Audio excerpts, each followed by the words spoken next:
बिस्मिल्लाहिर्रहमानिर्रहीम अस्सलामुअलैकुम।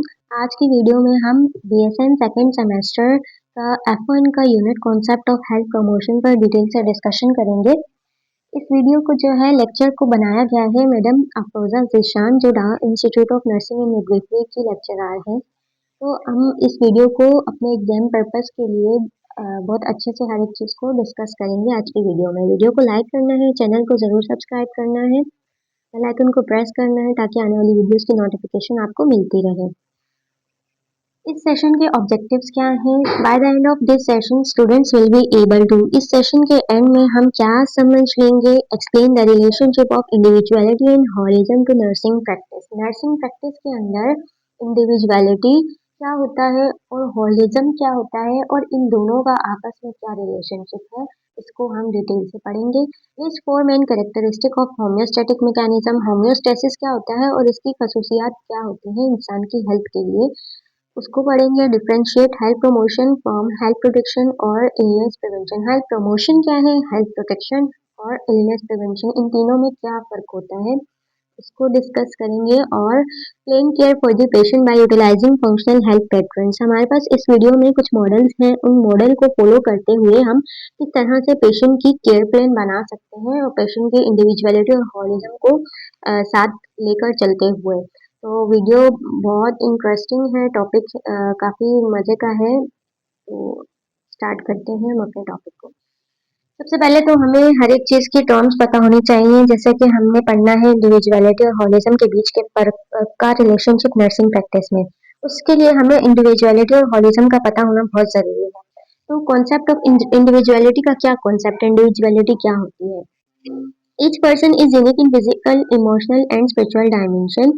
हर शख्स जो होता है यूनिक होता है, अलग होता है उसके फिजिकल, इमोशनल और सोशल और स्पिरिचुअल डायमेंशन में। कोई भी दो लोग एक जैसे नहीं होते, इसलिए नर्सिंग जो केयर है must recognise and respect this individual differences. यही वजह है कि नर्सिंग केयर में ज़रूरत है कि नर्स पेशेंट की इंडिविजुअल डिफरेंसेस को समझे और उनका एहतराम करे। Individuality influence health behaviour and responses to illness. Individuality मदद करती है मरीज को समझने में, बीमारी को समझने में और ट्रीटमेंट का रिस्पॉन्स देने पर बहुत असरअंदाज डालती है इंडिविजुअलिटी। इसीलिए हमें इंडिविजुअलिटी को समझना बहुत ज़रूरी है।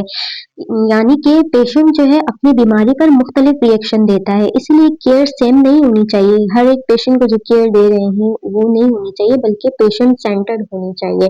पहले आप पेशेंट की इंडिविजुअलिटी, उसकी यूनिकनेस को समझेंगे कि वो पेशेंट किस नेचर का है, आप उसके अकॉर्डिंग पेशेंट को कंपनसेट करेंगे, पेशेंट को रिस्पेक्ट देंगे, तो फिर पेशेंट जो है कोप अप करने में जल्दी हेल्प आउट करता है।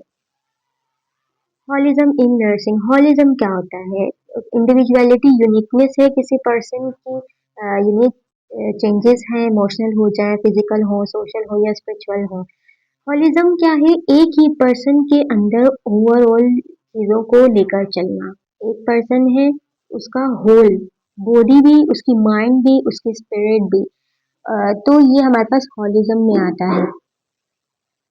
Consider psychological, socio culture, developmental and spiritual factor.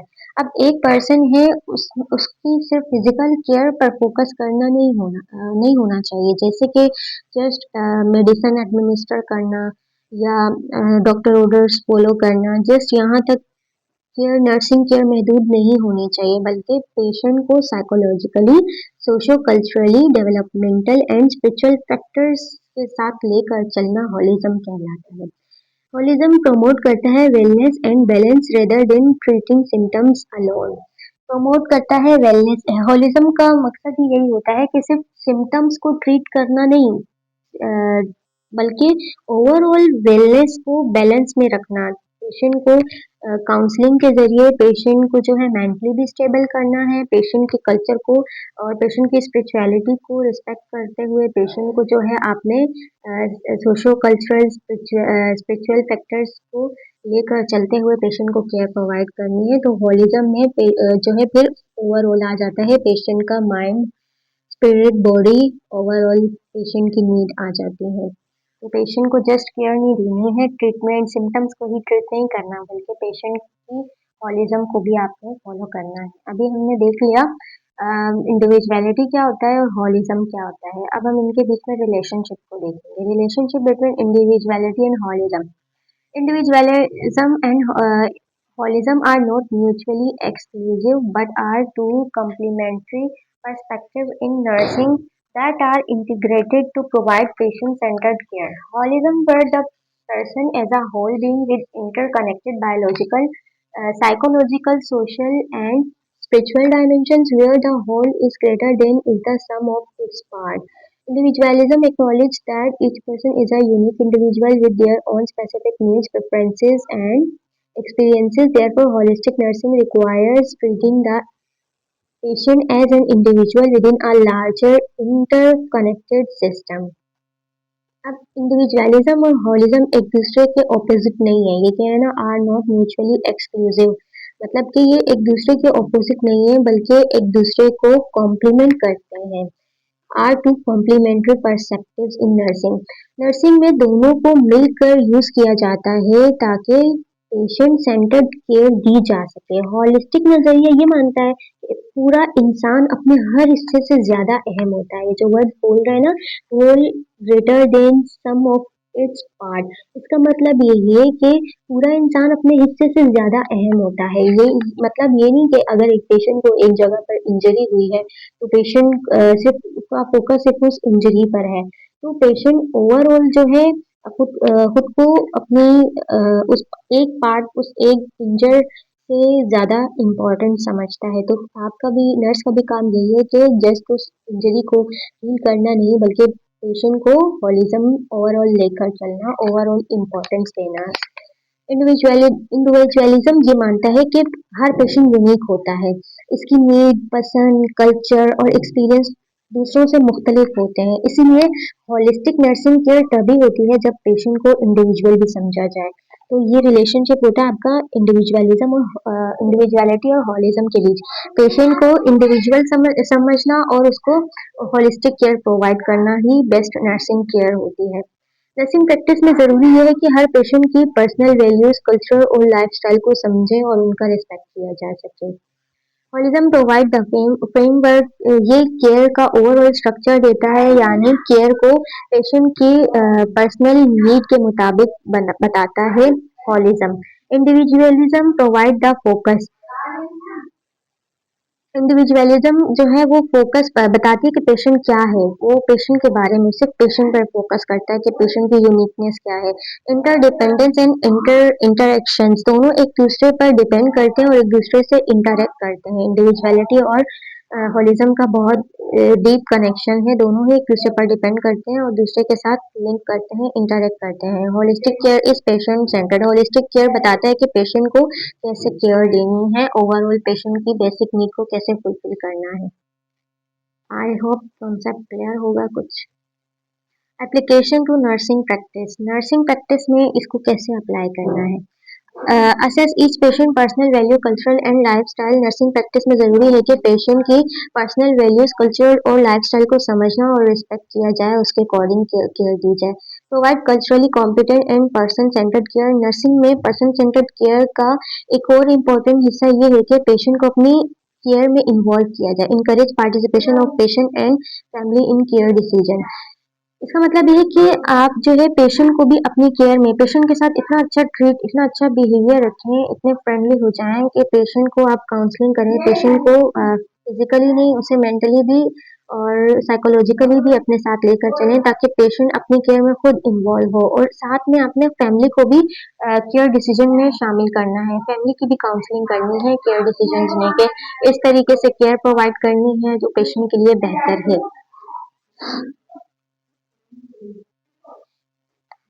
A nurse caring for a diabetic patient not only administer insulin but also, ये आपको एक एग्जांपल दे रहे हैं किस तरह से आपने फैमिली और पेशेंट को इन्वॉल्व करना है केयर में। ये आपको उसकी एग्जांपल दे रहे हैं कि नर्स जो है एक डायबिटिक पेशेंट की केयर कर रही है, उसका काम सिर्फ इंसुलिन लगाना नहीं है, इंसुलिन तो वो लगाएगी लेकिन इंसुलिन क्या आ जाता है, एक स्पेसिफिक टास्क आ जाता है। ये हॉलिज्म नहीं कहलाता। हॉलिज्म में फिर क्या होगा कि आप पेशेंट को एजुकेट भी करेंगे डाइट और एक्सरसाइज के बारे में इससे क्या होगा, डाइट और एक्सरसाइज का पेशेंट की डायबिटीज को कंट्रोल करने में बहुत ज़्यादा वो रोल होता है।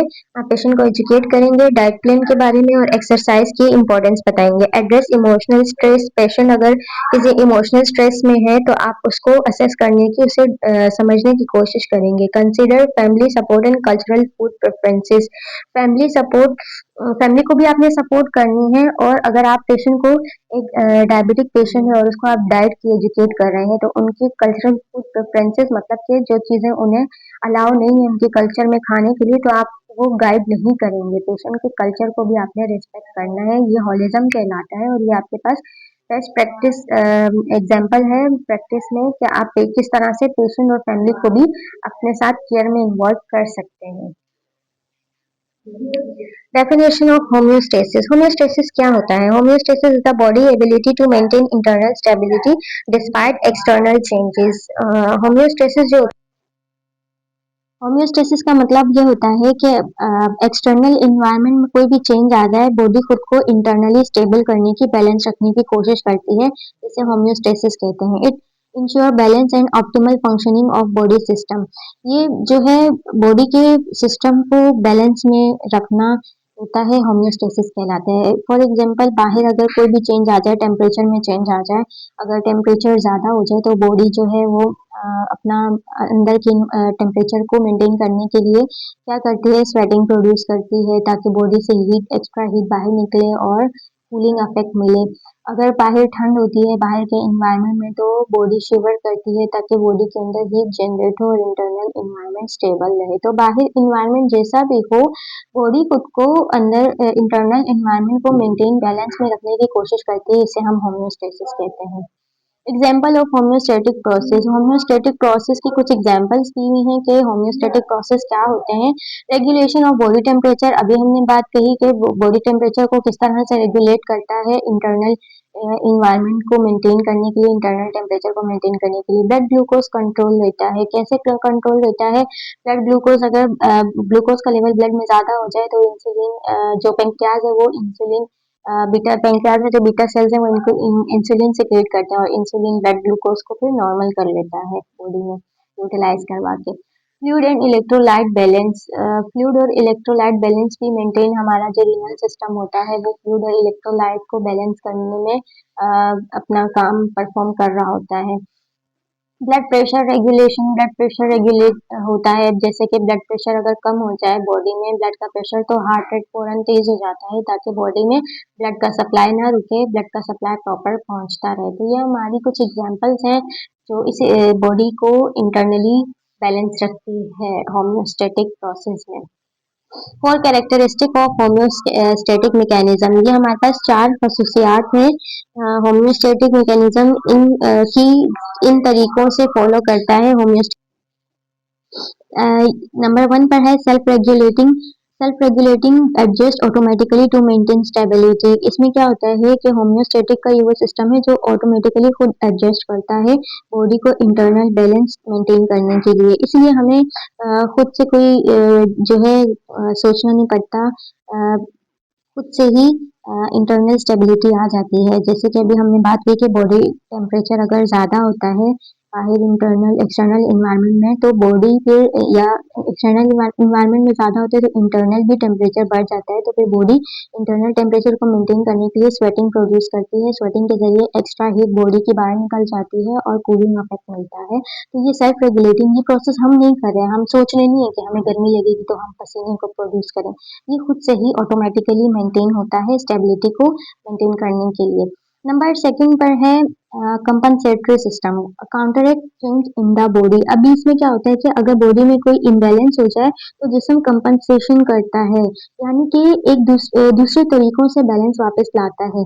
मतलब कि अगर एक सिस्टम में चेंज आता है तो दूसरा सिस्टम उसको कंपनसेट करने की, उसको मेंटेन करने की कोशिश करता है। जैसे कि ब्लड प्रेशर अगर कम हो जाता है तो हार्ट रेट इंक्रीज हो जाता है ताकि ब्लड के प्रेशर को ओवरऑल बॉडी में प्रॉपर तरीके से ब्लड का प्रेशर मिले और ब्लड सर्कुलेट प्रॉपर तरीके से हो। इसी तरह आपके पास नंबर थर्ड पर है usually negative feedback reverse changes.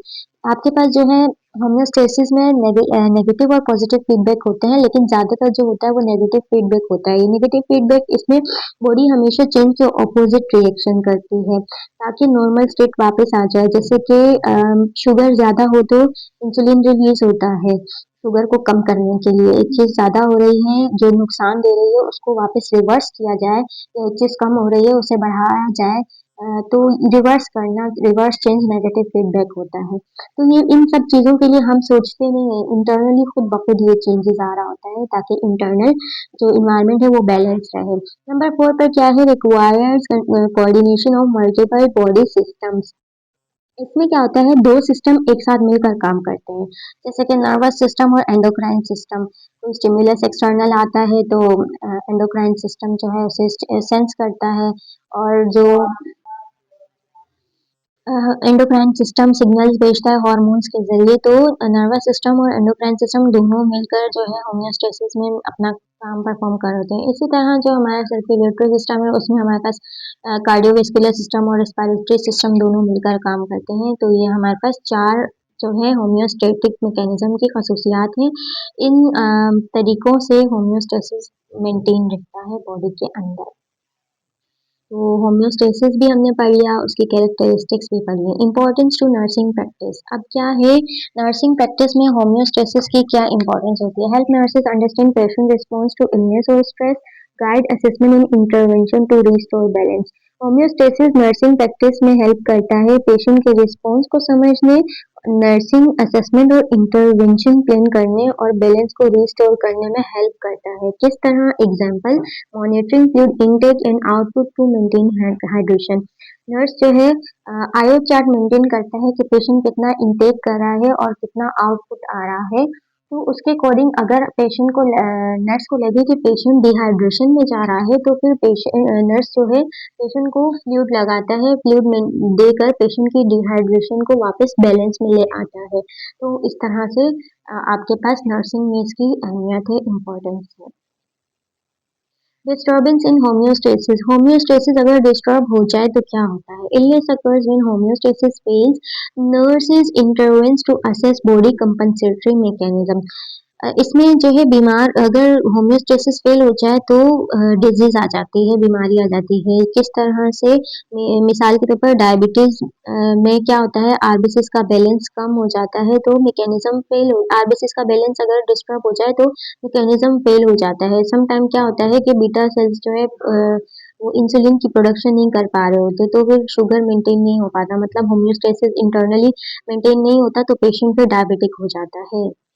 अगर हमारा नॉर्मल हमारी पेशेंट हमारी बॉडी में शुगर का लेवल बढ़ता है, लेकिन क्या है होम्योस्टेसिस के जरिए वो दोबारा मेंटेन हो जाता है तो वो डायबिटीज में नहीं आता। लेकिन अगर होम्योस्टेटिक मैकेनिज्म फेल हो जाता है और इंसुलिन की प्रोडक्शन नहीं होती तो फिर पेशेंट डिजीज की तरफ, डायबिटिक की तरफ चला जाता है।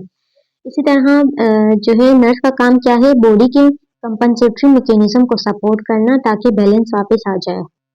Nurse intervenes to assess body compensatory mechanism. Nurse का काम क्या है कि वो कंपनसेटरी मैकेनिज्म को सपोर्ट करे। किस तरह सपोर्ट करे, वापस आ जाए। इसमें नर्स क्या करती है, पेशेंट को मॉनिटर करती है और उस हिसाब से इंटरवेंशन देती है। पेशेंट को मॉनिटर करते रहना, पेशेंट का ब्लड शुगर लेवल देख चेक करते रहना, उसके अकॉर्डिंग पेशेंट को एजुकेट करना डाइट एक्सरसाइज प्लान के बारे में, पेशेंट के वाइटल्स चेक करते रहना, वाइटल्स में अगर ब्लड प्रेशर कम हो रहा है, पेशेंट का फ्लूइड मेंटेन करना ताकि ब्लड प्रेशर वापस से नॉर्मल हो जाए। ब्लड प्रेशर ज़्यादा हो रहा है उसके अकॉर्डिंग फिर उसको वापस बैलेंस में लाना, हार्ट रेट कम हो रहा है, ज़्यादा हो रहा है तो उसको वापस बैलेंस में लाना, मॉनिटर करना और उसके अकॉर्डिंग इंटरवेंशन देना, ये नर्स का काम है। इससे क्या है, कंपनसेटरी को सपोर्ट करती है। कुछ नर्स एक्सटर्नली जो है अपना इंटरवेंशन करती है और कुछ बॉडी पे इंटरनली चीज़ों को मेंटेन करने की कोशिश करता है। इसके बाद आ रहे हैं health promotion versus health protection. Health promotion और हेल्थ प्रोटेक्शन के बीच में आपको बता रहे हैं कि ये दोनों क्या चीज़ें होती हैं, इनमें क्या डिफरेंसेस होता है। हेल्थ प्रमोशन अपने नाम से ही इंडिकेट कर रहा है कि हेल्थ है, सेहत है, उसे प्रमोट करना है। हेल्दी पर्सन है, वो बीमार नहीं है, लेकिन उसकी हेल्थ को मजीद और बेहतर रखना है ताकि वो बीमार ना हो। हेल्थ प्रोटेक्शन में हम फोकस करते हैं पेशेंट की ओवरऑल वेलबींग को, जैसे कि अगर एक पेशेंट बीमार नहीं है, वो हेल्दी है, लेकिन फिर भी हम उसे एजुकेट करेंगे कि वो अपने हेल्दी डाइट ले, एक्सरसाइज करे और स्ट्रेस को मैनेज करे ताकि वो डिजीज से बचा रहे। अब हेल्थ प्रोटेक्शन या illness prevention focus is on avoiding disease और इंजरी। हेल्थ प्रोटेक्शन या इलनेस प्रिवेंशन क्या किस पर फोकस करता है, ताकि मरीज जिस चीज के रिस्क पर हो, मरीज को वो इंजरी या बीमारी ना हो। इसकी हमारे पास डिफरेंट एग्जांपल्स दी हुई हैं। हेल्थ प्रमोशन में हेल्थ सेहत को मजीद और इम्प्रूव करना, और हेल्थ प्रोटेक्शन या इलनेस प्रिवेंशन में हमारे पास जो होता है प्रोटेक्शन सेव करना, इलनेस बीमारी को होने से बचाने। ये कैसे होता है, ये हमारी डेली बेस जो हेल्थ प्रैक्टिसेस हैं उनके जरिए हम हेल्थ प्रमोशन भी कर सकते हैं और हेल्थ प्रोटेक्शन भी कैसे कर सकते हैं। एग्जाम्पल, हेल्थ प्रमोशन की एग्जांपल आपको दे रहे हैं। Regular physical activities, regular exercise करना, फिजिकल एक्टिविटी करना कार्डियोवैस्कुलर सिस्टम के लिए अच्छा होता है, स्ट्रेस को कम करता है और मेटाबॉलिज्म को अच्छा करता है, डाइजेस्टिव सिस्टम अच्छा होता है। डाइजेस्टिव सिस्टम अच्छा होता है तो फिर रीनल सिस्टम भी, एक्सक्रीटरी सिस्टम भी बेस्ट होता है। स्ट्रेस कम होता है तो एंडोक्राइन सिस्टम भी बेस्ट वर्क करता है। तो आपने हेल्थ को मजीद और प्रमोट करना है इन तरीकों से। Balance diet and stress management, balance diet आपने बतानी है पेशेंट को कि किस तरह से कौन सी डाइट आपके पास हेल्दी है, कितना किस टाइम पे आपको कितना खाना चाहिए, कौन सी चीज़ नहीं खानी। स्ट्रेस मैनेजमेंट टेक्निक्स आप बताएंगे। स्ट्रेस मैनेजमेंट में जैसे कि हमारे पास मेडिटेशन एक्सरसाइजेज आती हैं, उनके बारे में आप बताएंगे। Health education and lifestyle modification, health की एजुकेशन देनी है कि हेल्थ कितनी ज़रूरी है और लाइफस्टाइल को कैसे बेहतर बनाकर आप अपनी हेल्थ को मजीद और प्रमोट कर सकते हैं।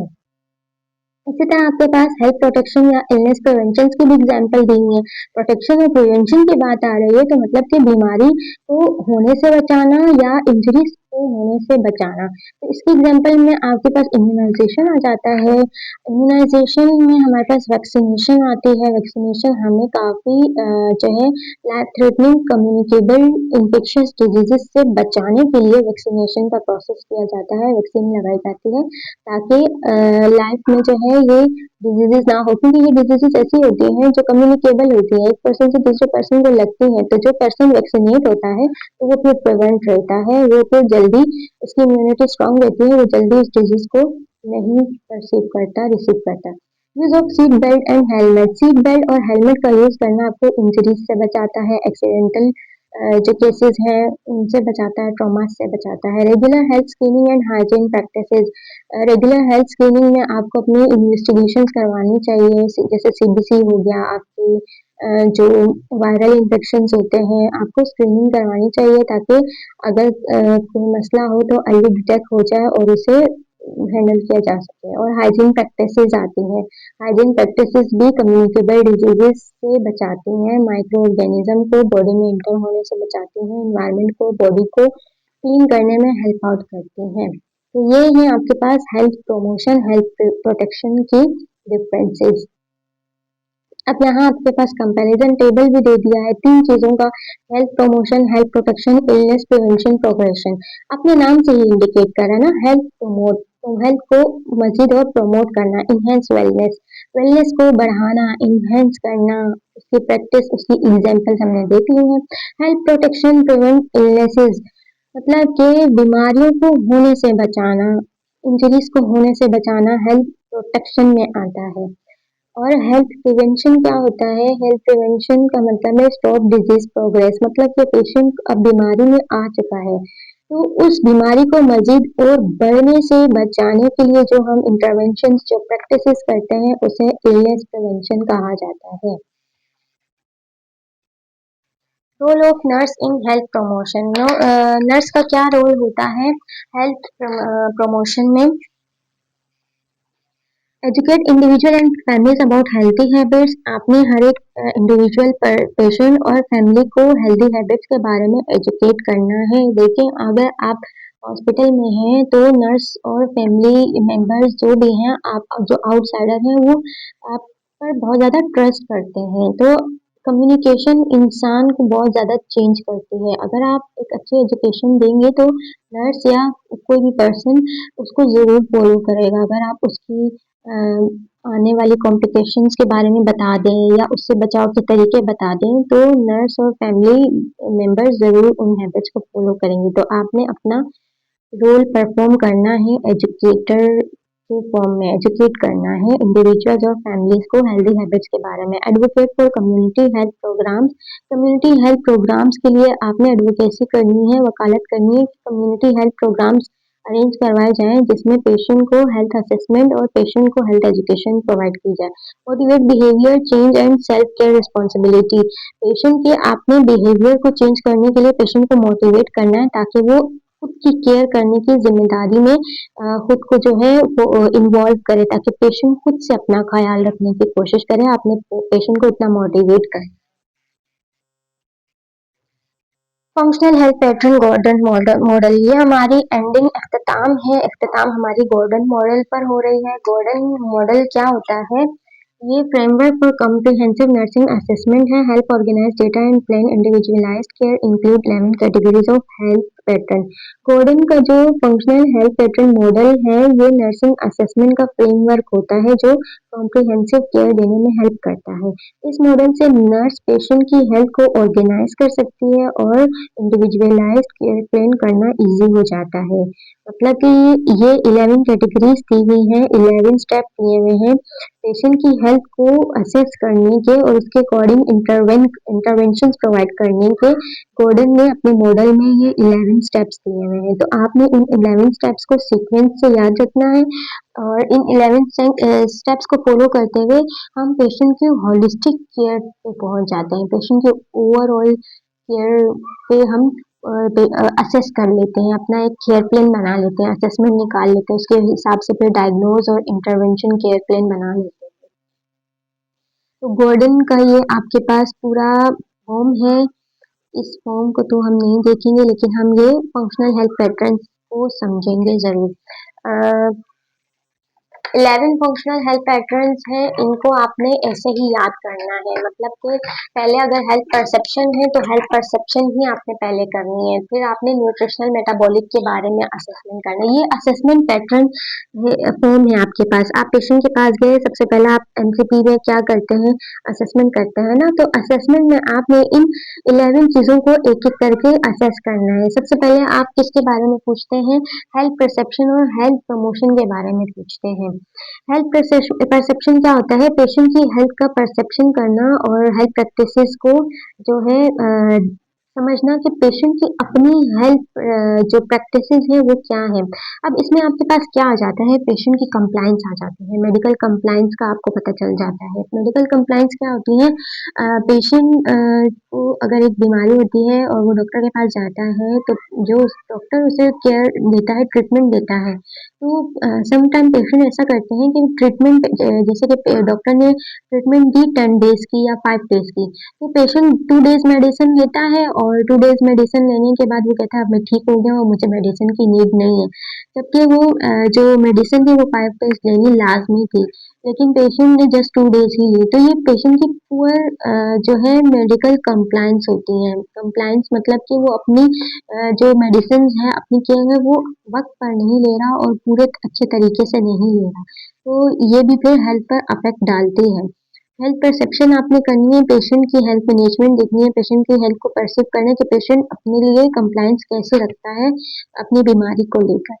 फिर आपने पहले ये हिस्ट्री ले ली, ये परसीव कर लिया, उसके बाद फिर आप न्यूट्रिशनल मेटाबॉलिक स्टेटस चेक करते हैं पेशेंट का। इसमें आप डाइट, फ्लूइड और वेट और मेटाबॉलिज्म वगैरह का ओवरऑल असेसमेंट लेते हैं। फिर आप करते हैं एलिमिनेशन की तरफ। एलिमिनेशन में आप ब्लैडर के और बोवल की सारी हिस्ट्री लेते हैं कि यूरिनरी प्रॉब्लम और डेफिकेशन प्रॉब्लम, कॉन्स्टिपेशन या डायरिया तो नहीं है, और स्किन को रिलेटेड स्किन एलिमिनेशन के स्किन पर कोई लीजन, कोई जख्म तो नहीं है, या एक्सेसिव पर्सपायरेशन, एक्सेसिव स्वेटिंग तो नहीं होती। तो एलिमिनेशन का आपने ओवरऑल असेसमेंट लेना है। फिर आप जाएंगे एक्टिविटी एंड एक्सरसाइज की तरफ। आपने पेशेंट से हिस्ट्री लेनी, क्या वो फिजिकल एक्टिविटी करता है, एक्सरसाइज करता है, अपने काम खुद से करता है। तो आपने फिर नंबर 4 पे एक्टिविटी और एक्सरसाइज के बारे में पूछना। नंबर 5 पे आप स्लीप एंड रेस्ट पैटर्न के बारे में पूछेंगे कि पेशेंट की स्लीप क्वालिटी कैसी है, क्या वो रेस्ट कर पाता है, उसे नींद अच्छे से आती है, नहीं आती। आपने ओवरऑल स्लीप का असेसमेंट करना है। देन नंबर 6 पर आप कॉग्निटिव परसेप्शन के बारे में पूछते हैं। इसमें आप पेशेंट की थिंकिंग, उसकी मेमोरी और सेंसरी परसेप्शन को असेस करते हैं कि पेशेंट की मेमोरी पावर कैसी है, पेशेंट की थिंकिंग लेवल कितना है, पेशेंट का आईक्यू लेवल कैसा है, सोचने की सलाहियत कैसी है, उसकी सोच कैसी है, पॉजिटिव है, नेगेटिव है, तो आपने कॉग्निटिव असेसमेंट करनी है। और नंबर 7 पे self perception and self concept के बारे में आपने पूछना है। सेल्फ परसेप्शन, सेल्फ कॉन्सेप्ट क्या होता है? इंसान का अपने ही बारे में जो ख़यालात होते हैं, जो सोच होती है, वो आपने पेशेंट से पूछना है कि पेशेंट की बॉडी बॉडी इमेज के बारे में पेशेंट आपको बताएगा कि बॉडी इमेज के बारे में, सेल्फ एस्टीम के बारे में, इमोशनल स्टेटस आपने पेशेंट का चेक करना है। रोल एंड रिलेशनशिप आपने कोई पूछनी है। इसमें आप इंटरपर्सनल रिलेशनशिप और सोशल रोल्स के बारे में पूछते हैं कि सोशली वो पर्सन कैसा है, सबके साथ मिलता जुलता है या किसी के साथ उसका अच्छा बिहेवियर, अच्छा रिलेशन नहीं है, चिड़चिड़ा रहता है, गुस्से में रहता है, तो इनके बारे में आपने असेसमेंट करना है।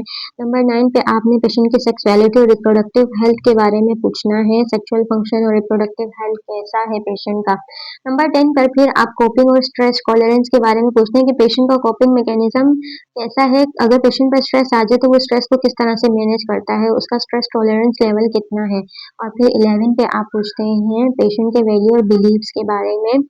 इसमें आप पेशेंट की इंडिविजुअल जो है पेशेंट के स्पिरिचुअल बिलीव्स और वैल्यूज और गोल्स को देखते हैं कि पेशेंट अपनी हेल्थ को अपनी स्पिरिचुअलिटी और वैल्यूज बिलीव्स के अकॉर्डिंग कैसे चलता है, अपने किस तरह से लेकर चलता है। ये 11 कैटेगरीज हैं जो पेशेंट के सेंटर्ड केयर इंडिविजुअलाइज को प्लान करने में हेल्प करता है। पेशेंट की अपनी इंडिविजुअल जो ये इंडिविजुअल का और होलिज्म का पूरा आपके पास एक स्ट्रक्चर है कि इसमें आप पेशेंट की इंडिविजुअलिटी, उसकी यूनिकनेस, उसकी ओवरऑल हैबिट के बारे में भी जान लेते हैं और उसके अकॉर्डिंग आप होलिस्टिक केयर पेशेंट को प्रोवाइड करते हैं। अब ये क्या है कि using functional health pattern in care planning, अब आपने इसी हेल्थ पैटर्न को फॉलो करते हुए केयर को प्लान करना है। Assess patient data based on pattern, अब इस पैटर्न के अकॉर्डिंग आपके पेशेंट का डेटा असेस करना है। जैसे अभी हमने डिस्कस किया कि पहले आपने क्या असेस करना है, फिर क्या करना है, फिर क्या करना है। आइडेंटिफाई स्ट्रेंथ एंड प्रॉब्लम, फिर आप उसके अकॉर्डिंग प्रॉब्लम को आइडेंटिफाई करते हैं। हाँ भाई, पेशेंट का मसला कहाँ आ रहा है, पेशेंट का मसला आ रहा है स्लीप या रेस्ट में। नंबर 5 वाले असेसमेंट में मसला आ रहा है। 7 में मसला आ रहा है, हाँ पेशेंट को सेल्फ परसेप्शन, सेल्फ कॉन्सेप्ट का मसला है, उसकी अपनी खुद को लेकर ही वो इमेज उसकी अच्छी नहीं है, या पेशेंट कोपिंग या स्ट्रेस टॉलरेंस नहीं है पेशेंट में, तो आपको फिर ये ओवरऑल पेशेंट की एक मसला जो भी एक या दो जो भी मसला है वो फिर आपको इस पैटर्न के अकॉर्डिंग पता चल जाता है, आपने आइडेंटिफाई करना है। Develop nursing diagnosis and intervention, उसके हिसाब से फिर आप अपनी डायग्नोस बनाते हैं कि पेशेंट की जो है पुअर स्ट्रेस इंटॉलरेंस है, पेशेंट कोप नहीं कर पा रहा होता, या पेशेंट की रिप्रोडक्टिव हेल्थ जो है वो सही नहीं है, तो आप फिर अपनी नर्सिंग डायग्नोस बनाते हैं और इसके हिसाब से फिर इंटरवेंशंस करते हैं। Example care plan using pattern, ये आपको कुछ एग्जाम्पल दे रहा है कि आप इस पैटर्न को अगर यूज करते हैं तो आप कैसे यूज कर सकते हैं। हेल्थ परसेप्शन, हेल्थ मैनेजमेंट, जो पहला आपको पहला इन्होंने कैटेगरी में दिया था कि आपने कैसे हेल्थ को परसीव करना है, हेल्थ मैनेजमेंट, उसमें हमने पुअर मेडिकेशन कंप्लायंस के बारे में पढ़ा कि पेशेंट जो है 2 दिन मेडिसिन लेता है या एक टाइम लेता है, एक टाइम नहीं लेता अपनी मेडिसिन। सम टाइम ऐसा होता है जो टीबी के पेशेंट होते हैं, ट्यूबरक्लोसिस के पेशेंट, टीबी का ट्रीटमेंट है उसका 6 मंथ तक मेडिसिन लेनी पड़ती है, लेकिन पेशेंट की कंप्लायंस ऐसी होती है कि पेशेंट जो है कुछ टाइम मेडिसिन लेता है फिर छोड़ देता है, तो फिर जब वो अपना 6 मंथ का कोर्स ही पूरा नहीं करेगा तो वो कैसे ठीक होगा। तो पेशेंट की कंप्लायंस जो थी वो अच्छी नहीं है, इस वजह से तो पेशेंट ठीक नहीं हो रहा। तो हेल्थ परसेप्शन में आपने जो है पुअर मेडिकेशन कंप्लायंस को असेस किया कि पेशेंट की, आपने ये देखा कि पेशेंट की मेडिकेशन कंप्लायंस अच्छी नहीं है, इसलिए तो पेशेंट का जो हेल्थ है वो मैनेज नहीं हो पा रहा, ठीक नहीं हो पा रहा। फिर आप नर्सिंग डायग्नोस बना रहे थे कि नॉलेज डेफिसिट है, पेशेंट के पास नॉलेज ही नहीं है। अगर उसे नॉलेज होता कि ये जो मेडिसिन है ये पूरे 6 महीने लेने के बाद ही पेशेंट की मुकम्मल सेहतयाबी होगी, ये मेडिसिन किस तरह से एक्ट करती है, अपना काम करती है और इसका ड्यूरेशन कितना है। अगर पेशेंट को जो है नॉलेज दिया जाए, अवेयरनेस दी जाए, तो फिर पेशेंट अपनी कंप्लायंस टेस्ट कर सकता है। तो आपने डायग्नोज बनाई कि पेशेंट के पास नॉलेज नहीं थी, नॉलेज डेफिसिट था पेशेंट, फिर आपने उसकी इंटरवेंशन कैसे दी, प्रोवाइड एजुकेशन एंड रिमाइंडर्स। आपने फिर एजुकेट किया और रिमाइंडर्स दिया पेशेंट को कि आपने ये मेडिसिन इतने टाइम तक लाजमी लेनी है, अगर आप नहीं लेंगे तो फिर आप ठीक नहीं हो सकते। तो इस वजह से फिर पेशेंट के पास नॉलेज आ जाएगी, एजुकेशन आ जाएगी, तो पेशेंट अपनी कंप्लायंस बेहतर बना सकता है। ये अभी आपके पास एक एग्जांपल दी हुई थी जो पहले कैटेगरी था health perception and health management का। इसी तरह आप ओवरऑल कैटेगरी का अपना एक नर्सिंग एनसीटी बना सकते हैं। Benefits of functional health pattern. In health pattern के क्या फायदे होते हैं अगर हम इन हेल्थ पैटर्न को यूज करें और पेशेंट को असेस करें। Promote holistic and systemic assessment. ये जो है होलिस्टिक केयर, इसमें होलिज्म आ जाता है। हमने देखा पेशेंट की ओवरऑल चीज को हमने टच लिया, असेस किया, सेक्सुअलिटी को, रिलेशनशिप को, स्पिरिचुअलिटी को, पेशेंट की जो बेसिक नीड है, फिजिकल नीड है, nutritional metabolic need, elimination need, हर एक चीज को हमने लेकर चला। तो ये होलिज्म को और सिस्टमिक असेसमेंट है, बहुत बेस्ट असेसमेंट है। Encourage individualised care. इंडिविजुअल की केयर को इनकरेज करता है, इंडिविजुअल को अंडरस्टैंड करने में, उसकी यूनिकनेस को समझने में हेल्प करता है। Enhance quality and continuity of nursing care. Nursing care की क्वालिटी को इनहेंस करता है, बेहतर बनाता है। समरी क्या है, nursing practice integrate individuality, holism and homeostasis. Nursing practice जो है वो इंटीग्रेट करती है किस पर, इंडिविजुअलिटी, हॉलिज्म एंड होम्योस्टेसिस। हमारा फोकस यही तीन चीजों पर था, इंडिविजुअलिटी, हॉलिज्म और होम्योस्टेसिस। तो health promotion and prevention maintain करता है वेलनेस को। अगर हम हेल्थ को प्रमोट करें और प्रिवेंशन को मेंटेन करें, अच्छी एक्सरसाइज लें, वैक्सीन लगाएं, सीट बेल्ट का यूज करें, तो हम वेलनेस को मेंटेन कर सकते हैं। फंक्शनल हेल्थ पैटर्न गाइड करता है कॉम्प्रिहेंसिव पेशेंट असेसमेंट को। जो भी हमने गोल्डन मॉडल पढ़ा, गोल्डन मॉडल, ये हमारे लिए एक फंक्शनल गाइड है हेल्थ पैटर्न को असेस करने के लिए। बहुत बेहतरीन मॉडल है पेशेंट की ओवरऑल हेल्थ को असेस करने के लिए। ये रेफरेंसेस हैं। तो आज का हमारा टॉपिक यूनिट कवर हुआ। उम्मीद करती हूँ कि चीज़ें क्लियर होंगी, कॉन्सेप्ट क्लियर होगा।